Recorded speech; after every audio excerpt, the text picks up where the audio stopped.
વિભાજન બાદ વિધાનસભાના અધ્યક્ષ થરાદ ખાતે પહોંચ્યા છે, જેને લઈ વિગતો સામે આવી રહી છે। વિધાનસભા અધ્યક્ષ શંકર ચૌધરી થરાદ ખાતે પહોંચ્યા છે। લાખણી ખાતે એક સાથે 200 ઢોલના તાલે તેમનું ભવ્ય સ્વાગત કરાયું છે। જિલ્લો બન્યા બાદ વિધાનસભા અધ્યક્ષની પ્રથમ મુલાકાત છે।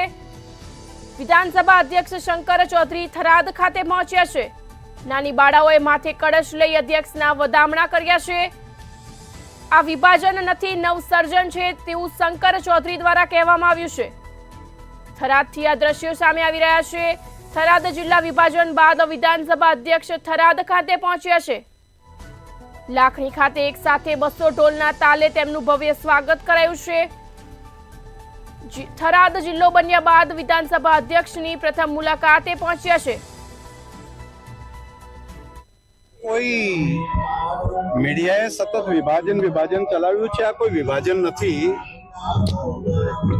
આ નવા જિલ્લાના નિર્માણનું કામ થયું છે અને નવા જિલ્લાના નિર્માણનું કામ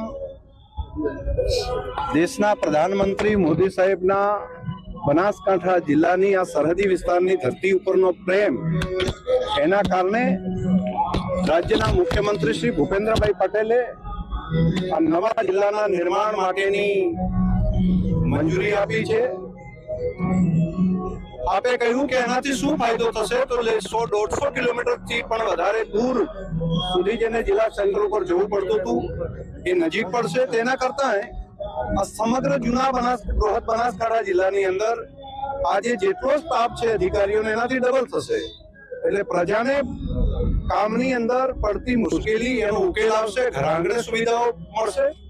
અને બીજું, આ સીમાવર્તી ક્ષેત્ર છે, તે સરહદી વિસ્તાર છે, આ સરહદી જિલ્લો બને છે, તો એના કારણે પણ આ નવું ડેવલપમેન્ટ જે થવાનું છે વધારે થશે, જેથી કરીને જૂનો બનાસકાંઠા જિલ્લો અને નવો વાવ થરાદ જિલ્લો આ બંનેનો વિકાસ થશે અને બંનેના વિકાસ માટેના માપદંડ એની ગ્રાન્ટો પણ વધારે મળશે। સરકારની યોજનાઓનો લાભ પણ જે એક જિલ્લાને બંને જિલ્લાનો અત્યારે મળતો તેવો એટલી ગ્રાન્ટો એક જિલ્લાને મળશે, જેથી પ્રજાના કામો પણ વધારે થશે।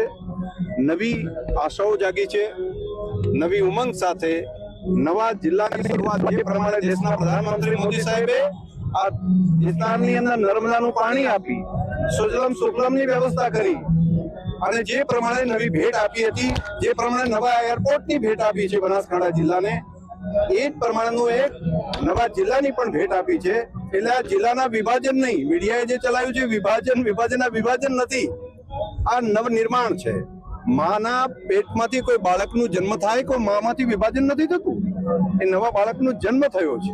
તો આપણે પણ જરા વાતને સમજીએ કે નવા જિલ્લાનું નિર્માણ થયું છે અને પ્રજાના હિત માટે, પ્રજાના સરહદી વિસ્તારની પ્રજાના ભાગ્યોદયનું પણ નિર્માણ થયું છે।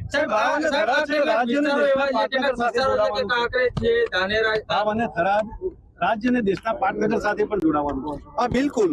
ભારતમાલા જે પ્રમાણે બની રહ્યું છે, એક દિલ્હી સુધીનો તો જે એક્સપ્રેસ હાઈવે ભારતમાલા છે તૈયાર થઈ ગયો છે। આવનારા સમયમાં નવો રોડ જે બની રહ્યો છે, ખાસ કરીને થરાદથી ગાંધીનગર માટેનો, એ પણ દેશના પ્રધાનમંત્રી મોદી સાહેબની સરકારે મંજૂરી આપી દીધી છે।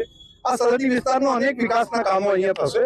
હું આજે તો આટલી જ વાત કરવાની હતી, ફરી આગળ બાકીનું કઈ વાત હશે તો પણ